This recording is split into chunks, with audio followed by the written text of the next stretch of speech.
When I first started, I went around building my brand with my iPhone. That was all great when I started, but with technology and AI, you can build your brand and take yourself to the next level. And it's really all about how your clients perceive you. If I've never worked with you, I don't like you, I don't trust you, and I'm not ready to trust you with my business, then I'm not signing up, I'm not even reaching out, I'm not even following your social media. So today's video, I'm gonna break down exactly how we build a brand by using professional photography, videos, and the words that we say to get more clients. And I'm gonna break it down in my 8 simple steps so you can take it and grow your brand as well. Hey there, my name is Brad Smith, owner of AutomationLinks, and I've been doing this marketing stuff for the last 10 years, worked with over 2,500 brands. Not gonna bore you with that, you can always learn more here. But what I do is I share my screen and I break it down so you can actually copy and paste this and go use it to grow your brand. And if you want the full system that I'm sharing with you today, comment system down below and somebody from my team will send it over to you. So let's not wait any longer, let's start building your brand. All right, so the first thing that I actually made a huge mistake on when I first started was my look. And I never invested in a good profile picture, in any good images for my thumbnails, and quite frankly had a different profile picture on every social media channel. Since people don't like you and trust you yet, they're not gonna remember you on different channels. So I wanna highly encourage you, something that took our brand to the next level is hiring a local photographer to come in and take strategic pictures, whether it's just one headshot or it's a ton of images you can use for B-roll or thumbnails. Then you want to do is keep that consistent across all channels. So if somebody visits my YouTube channel, they're going to see this exact same profile picture of myself. They're going to go to X, they're going to see the same one. LinkedIn, they're going to see the same one. So when it comes to branding, you not only want to look great and look professional, you also want to be consistent so you show up and people remember and relate to you on every platform. I also want to encourage you to use nice big text and different actions that you can use to where they remember that same font across all the channels. Step number 2 is your page. You want to focus on your pages that you look professional and you're not trying to sell. In all my profile pages, I used to say, sign up with me to do this, or click on the link to do this. Well, quite frankly, your leads don't care. They're not ready to sign up when they first learn about you. So what I've seen a huge difference is putting something relational, helpful, or maybe something even relatable. If you like to golf, put yourself golfing up in your banner. If you have a family, put something about having a family in your bio. If you want everyone to go to your website, try to make them go somewhere else to trust you more. So a quick tip that I've seen a huge increase in conversions on is putting my YouTube link instead of my website link. Because when people know that they're gonna go to YouTube to watch and learn something, they still don't think you're trying to sell them on something. You're trying to provide value and education. So if you are gonna put a link in there, put it something helpful and educational, not salesy. Because you have to remember these people haven't heard of you yet. The goal is to just get them to follow you and start remembering your brand. Tip number 3 is trust. You wanna start showing people that you've helped or that you've worked with across all your channels. I personally take Tuesdays and I make them testimonial Tuesdays. I'm going to share a reviewer testimonial every Tuesday of somebody that I've helped and that I've worked with. This will help people start seeing brand trust. Right here, I posted a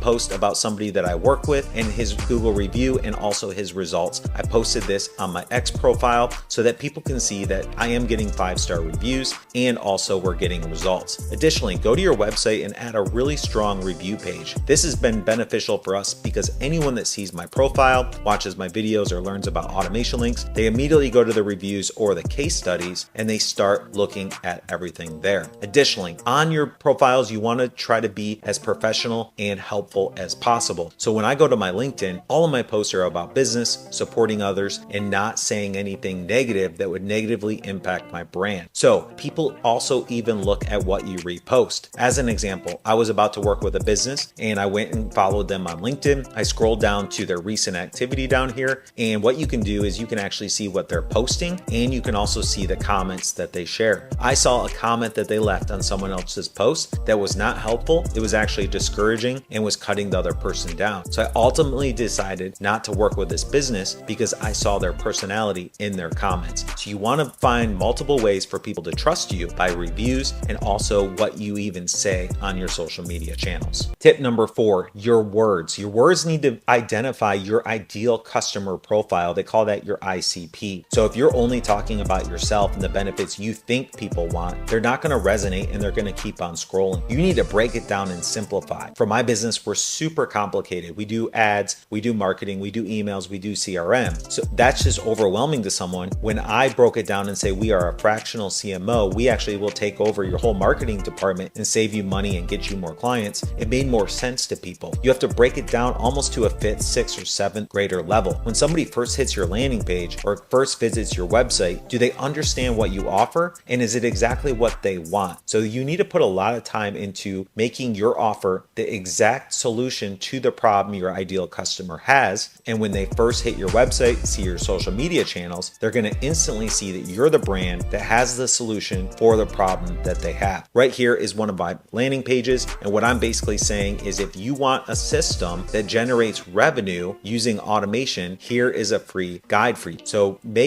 have a couple customers go through this, get some feedback from other people, and see if they understand what you're selling them on your site. Tip number 5, your offer. Now, talking about this landing page, a lot of people and a lot of businesses just send their traffic to their homepage. Well, when somebody goes to your homepage, they have to actually go find your offer and they have to even see if it's a good fit for them. So I want to encourage you to put your landing page, make a landing page that gives something free and valuable away to anyone that's new in your ecosystem. That way, when a new lead sees you and they see that you're giving away something of value for free for them, they're more likely to go grab it and see that you're the one that's going to help them with this cheat sheet. You can use guides, cheat sheets, videos, whatever you want, but give something of high value. And that's what we do here on my landing page is I give them my free marketing system with 3 simple steps that they can actually go copy and paste into their business. Now, if somebody grabs this, they actually get the exact system that we will go and implement. And you want to give something high value so they remember that you're the brand that has the solution that's giving them the cheat sheet to allow them to go implement this easily if they want. They don't have time or they're not ready to do it yet, they'll just call you and hire you to do this. Doesn't matter what industry you're in, provide something of high value, push all your traffic there and give them something as your offer before you try to sell them. Tip number 6, your follow-up. That is a huge thing that a lot of businesses don't even do. Maybe you have systems that aren't organized, not even connected. Maybe you don't even follow up with your leads. And then the businesses that do follow up with their leads instantly see an increase in conversions and sales. But here's the problem. They could do even better if they didn't make it so salesy. So are you the brand that's trying to sell? Or are you the brand that's helpful in making it simplified for your ideal customer? And that's where the follow-up comes in place. You also want to be the brand that's remembered so they don't forget about you or go work with your competitor. So your follow-up's going to do multiple things. You're going to send them emails that are clear, concise, and helpful, not salesy. Then you're going to show them retargeting ads with the same relatable images, videos, and pictures of your brand so they know who you are when you retarget. And that's going to be helpful educational content as well, because if they see your retargeting ads, sale,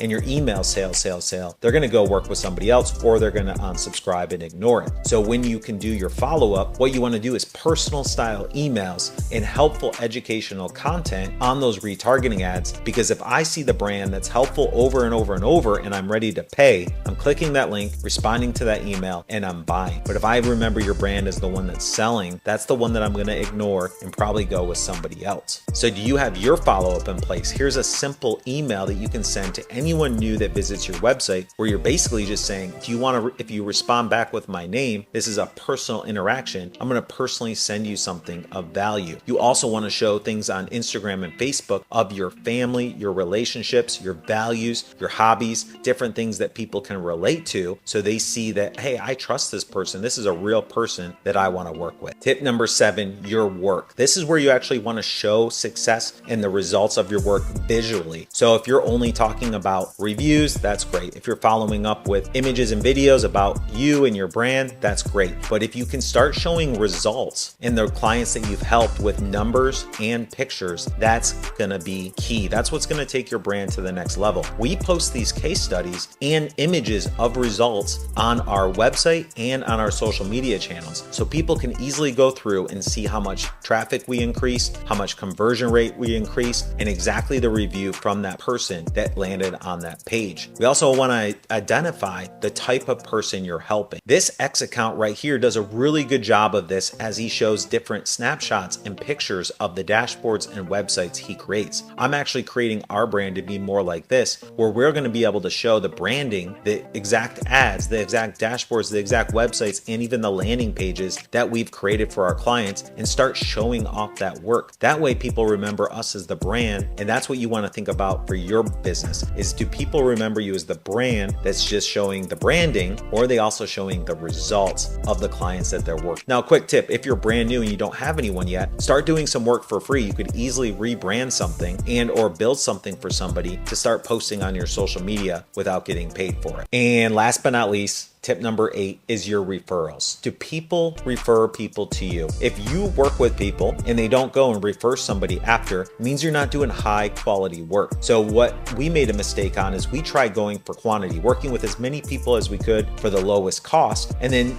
we weren't able to actually build a team and provide super high quality work, which then did not result in referrals. So what if you're building your brand from scratch, or starting over, or trying to get it to the next level? You're going to look good, you're going to follow up, you're going to be remembered, you're going to show results, you're going to show case studies, you're going to follow up. Now work with less people and focus on the referral. By offering high quality work and even charging for that high quality work, now you're the brand that people remember, that brings real results and gets things done in a timely manner. So the first thing they're going to do is refer somebody. The average client usually can refer up to 3 other people, and that's the key for doing quality work. But the secret trick is actually following up and asking for it. So after you work with somebody, you hopefully have your follow-up in place now. Set up one more follow-up to ask them for a review and ask them for more referrals. So if this video brought you any value, it'd be awesome if you subscribe to my channel. And if you want to learn more about this marketing and automation stuff, you can always check out this playlist here. I hope it brought you value. I hope you build your brand. Comment your business website down below so I can go check you out and follow you back. Thanks again for subscribing,